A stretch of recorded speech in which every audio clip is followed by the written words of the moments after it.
kinausap po sila ni King Herod ng personalan. At sabi ko na pag go, pumunta kayo doon, at pag nakita niyo siya, sabihan niyo ako nang mag-worship din ako sa kanya. Pero makikita natin dito, yung wise men, wise kasi sila eh. Alam nila na si King Herod, iba yung motibo, iba yung pakay. Pero anong sabi ng Bible? Kahit na alam nila na iba yung pakay, when they had heard the king, they departed. And lo, the star which they saw in the east went before them.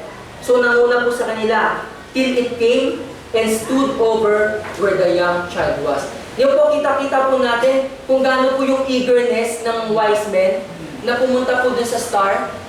Kasi po, mga kapatid, kapag meron kang nais, may goal ka, kalooban ng Panginoon, gagawa tayo ng paraan, ipagpe-pray natin yan eh. Para makuha lang natin, para masumpungan natin yung goal natin. Kaya tayo mga kapatid, gaano tayo ka-excited na sumunod sa Panginoon? Are we excited? Yes, sir. Pag ba pupunta ng church, tayo ba excited pa? Diba? Pag ba araw ng linggo, tayo ba ay excited pa na maligo kahit malamig, kahit giniginaw tayo? Diba? Kita niyo po yung ugali po ng wise men, hindi sila nagpatinag. Kahit na alam nila na may pagsubok, alam nila na may humaharang sa kanila, alam nila na mali yung motibo ng tao na yon, nagpatuloy pa rin sila. Ang pinalo talaga nila, yung star. Kapatid, kapag wala tayong eagerness na i-follow yung star na yon, pag wala tayong eagerness na i-follow yung kalooban ng Diyos sa atin, walang mangyayari. Kasi yung faith natin na yun yung nagpupush sa atin eh.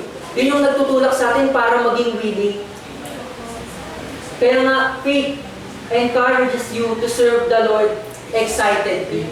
May faith yung wise men. Kaya pumunta sila doon, talagang sila yung nag-i-initiate. They are excited na pumunta doon. Kapatid, gano'n tayo ka-excited na pumunta sa kalooban ng Panginoon? Di ba may kalooban ng Panginoon sa atin? Kaso minsan, ayaw natin eh. Kasi meron tayong kagustuhan sa sarili natin. Pero gano'n po tayo ka-excited na masumpungan yung kalooban ng Panginoon na yon? Kapatid, kung hindi tayo excited, nagpapakita lang yun na wala tayong faith din sa kalooban ng Panginoon. Kaya ito yung ugali ng wise men, they believe with that unyielding faith. Diba? Sila yung nagkusa, they are willing, and they are excited. Kaya nga, makikita mo talaga yung Kristyano pag excited maglingkod yan sa Panginoon eh. Hindi na yung inuutusan. Pupunta na yun ng maaga. Maglilinis na yan. Diba? Hindi na yung utusan ni Pastor, kapatid, baka pwede mong i-encourage si kapatid na ganito, medyo ang nanglalamig eh. Hindi na. Hindi na kailangan utusan.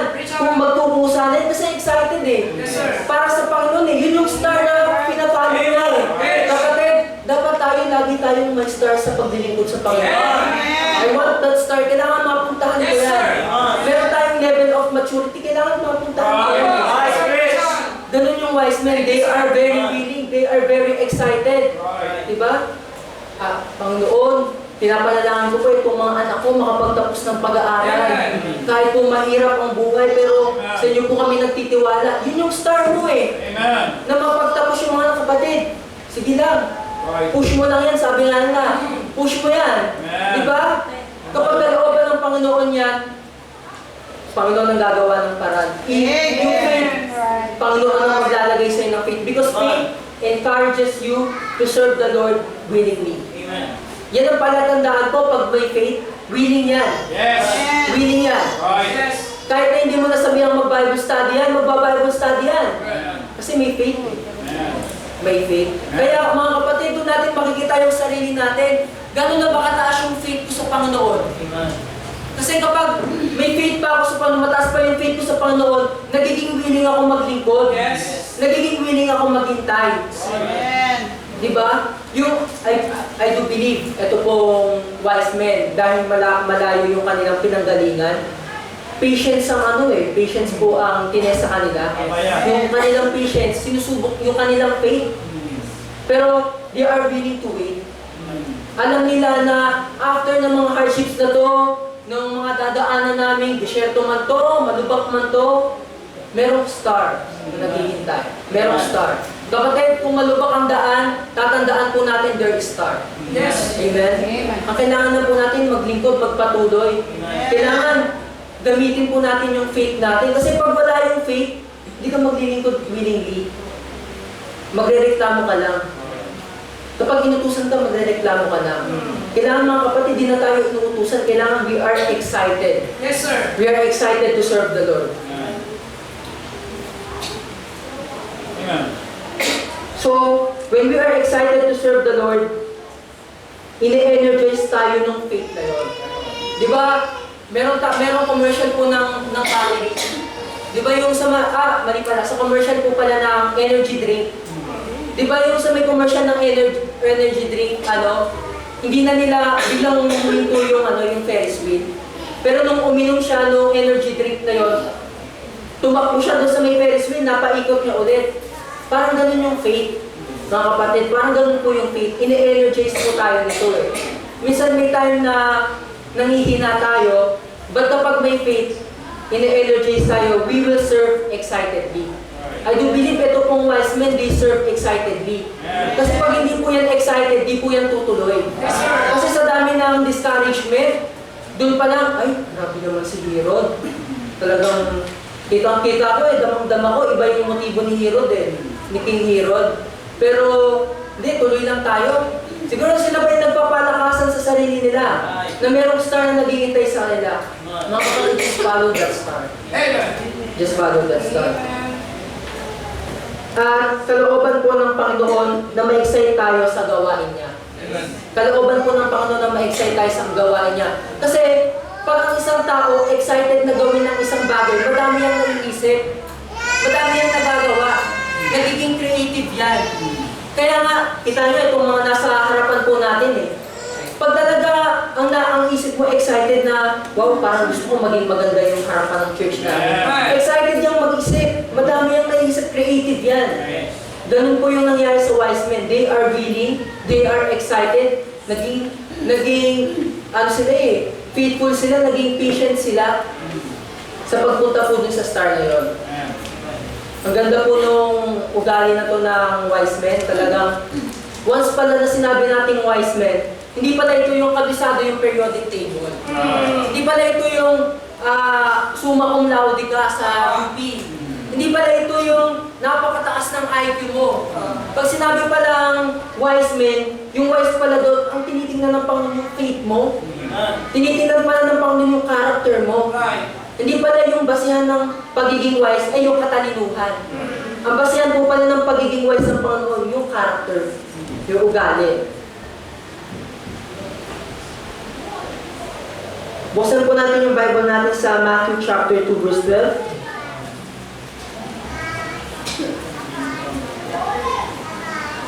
Sabi po, and being one of God in a dream, that they should not return to Herod, they departed into their own country another way. Ito na po yung time na nakita na po nila ang Panginoon. But, bukod po sa nalaman nila or na-discern nila yung motibo ni Herod, talagang ang Panginoon nagpakasigurado ba eh.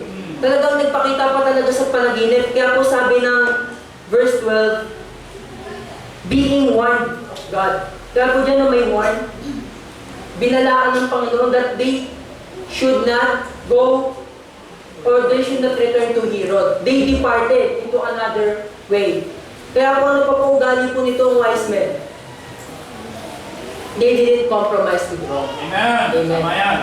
They didn't compromise with wrong. Kapatid, ang pagiging wise pala, hindi pala ito yung nagko-compromise ka sa mali. At alam na nga nila na warning yon mula sa Panginoon at gagawin pa nila. Diba? Basta hindi tama yon sa harap ng Panginoon. Kaya they didn't compromise with wrong. At kapag tayo po ay winarningan, di ba po warning? Di ba warning is a form of command? Warning is a form of command. Huwag mong hahawakan yan. Mainit yan. It is a command. Di ba? It's a warning. Cool. it is a command. Right. Di ba? Push, it is a command. Right. Di ba? May utos. Bakit may utos? May utos kasi may epekto kapag sinunod mo yung utos o hindi mo sinunod yung utos. Right. Di ba? But, minsan, ang nakakapagtaka, bakit alam na natin yung utos, malinaw na, bakit hindi pa natin sinusunod? Kaya nga, once we say warning, there is a command. Pag sabing may command, there should be an obedience. Right. Amen? Kaya nga, sabi ko, obedience directs us to the will of God. I do believe ang will ng Panginoon nandito pa sa mga susunod na chapter eh. Kailangan magkaroon tayo ng tagapagligtas. Pero paano kung halimbawa, ito pong wise men, hindi sumunod. Hindi sumunod sa warning ng Panginoon. Pumunta pa rin sila kay Herod. Malamang, ang Panginoong Jesus napapatay, di ba? Bata pa lang, baby pa lang. Pero hindi yung kalooban ng Panginoon. Kasi sumunod sila sa kalooban ng Panginoon. Kaya nga church, once we are not compromising with what is wrong, we are directed to the will of God. May kalooban ng Panginoon sa iyo eh. Huwag ka lang mag-compromise. Huwag ka lang manatili doon sa mali. Kasi yung mali, mananatili yung mali hanggang nandiyan ka. Kapatid, minsan malinaw na yung utos ng Panginoon eh. Anong dahilan bakit hindi ka sumunod sa Panginoon? Diba? Ano yung nagtutulak sa iyo para lumiko ka pa eh? Sabi na, huwag ka na nga babalik dun eh. Huwag ka na nga babalik kay Herod, balik ka pa ng balik. Sabi na nga ng Panginoon, kapag, anak, tigilan mo na yung pag-inom-inom mo na yan. Nako. Bakit kapatid, nagkakaroon pa ng ganong disobedience? Malinaw na yung warning, malinaw na yung command. Bakit kapatid, kapag sinabi ng Panginoon na magtapat ka sa paglilingkod sa Kanya, bakit hindi mo sinusunod? That is a command. Kapatid, ang Diyos ay nag-uutos sa atin kasi nais niya na mapabuti tayo. We are directed to the will of God. I do believe yung wise men na to, na-direct sila sa kalooban ng Panginoon. Hindi sila tatawaging wise men kung hindi sila na-direct sa kalooban ng Panginoon. Kaya ang ganda po ng katangian po nitong wise men. They were directed to the will of God because they didn't compromise. Kasi sabi nga po natin, itong wise men, hindi sila hari. They are not king. Pero si King Herod, king ito. Ba? Paano kapag nalaman ng hari, natiktikan tayo ng hari, na dito tayo pumunta, baka tayo naman ang papatay. Diba? Kahit wise men tayo, mas mayaman ang hari sa atin. Pwede siyang mag-hire ng diba? Tumba ko yan. Diba? Ang riding in tandem. Mamaya-maya, tumba na. Diba? Maaaring matakot yung wise men eh. Kasi kay king yun eh, hari yun. Kinausap sila ng hari. Ay commanded yung king. May commanded. Pero una nilang sinunod, yung King of Kings. Mas gusto nila yung hari ng mga hari. Kasi alam nila, they will not compromise with what is wrong. Malinaw. Kaya mga kapatid, kapag preaching, kapag nagbabasa ka ng Bible, at may utos sa iyo ang Panginoon, malinaw, sumunod na. Amen. Huwag mo nang ipilit yung sa'yo. Kasi walang mabuting maidudulot eh. Ang ganda ng kwento, sa susunod, ipapapatay pala yung mga baby sa Bethlehem. Eh paano kung sumuwa yung wise men? Eh di nawala din si Jesus Christ. So paano tayo ngayon? Wala tayong kaligtasan. Diba? Ang ganda ng kwento. Pero hindi ka sumunod kapatid. Nasaan na yung kwento na yun? Wala na. Hanggang sana na lang. Hanggang maganda na lang sana yung kwento. Diba? You should not compromise to the will of, we should not compromise with what is wrong. Next. Obedience is the very best way to show that you believe. Ito po kanta ng mga bata to eh. Diba? Obedience is the very best way to show that you believe. Diba? Sinabi kanina dito, faith. Meron silang unyielding faith and they believe. Naniwala sila eh. Meron silang pananampalataya. Pero ipinakita nila yung kanilang pagsunod, yung kanilang pananampalataya, yung kanilang pagtitiwala sa Panginoon by obedience. I do believe kung itong wise men na to, sabi nila, ay, panaginip. Sabi ng Panginoon, huwag mo kaming babalik kay King Herod. Kaso pag di naman kami bumalik kay King Herod, baka lagot kami. Kung binaliwala ito ng wise men, diba, baka iba yung nangyari. But because they believe yung warning na yon, yung pangungusap na yun ng Panginoon, they have obedience. Because obedience is the best way to show that you believe. Amen. Kapatid, merong utos ng Panginoon sa atin, nagbabasa tayo ng Bible, merong pinangusap ang Panginoon sa atin, and we say that we believe God's Word. Sinasabi natin na naniniwala tayo sa pangako ng Panginoon. Sinasabi natin na ang ating foundation ng ating family, Word of God. Pero bakit ganun yung klase ng pamumuhay natin? There is no obedience. Kasi kung ano yung pinaniniwalaan mo, dun magre-reflect yung obedience mo. Right. Kapag naniniwala ka na makukuryente ka kapag hinawakan mo to, hinawakan mo na hindi ka naniwala, dun mapapakita na hindi ka naniniwala. Kasi kung ano yung nangyari sa'yo, yung effect na yun ang papakita kung naniwala ka o hindi Right. Kapatid, kung naniniwala ka na ang sikreto talaga ng pagpapala ay ang pagbibigay, at sinunod mo yun, makikita yun sa buhay mo. Diba? Meron kang may evidence. Yung buhay mo ang buhay na evidence. So obedience is the very best way to show that you believe. Yun ang pinakita ng wise men Sumunod sa Panginoon Nagtitiwala sila sa warning ng Panginoon They believe and they obey. Yes. Kaya kung nagtitiwala tayo na ang paraan ng pagpapala ay ang pagsunod sa Panginoon, pagbibigay, paglilingkod, at hindi mo ginagawa, you don't believe.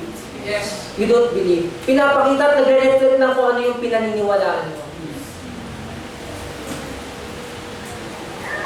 Huwag nang mag-alinlangan, sumunod kapag may pinatunayan na ang Panginoon.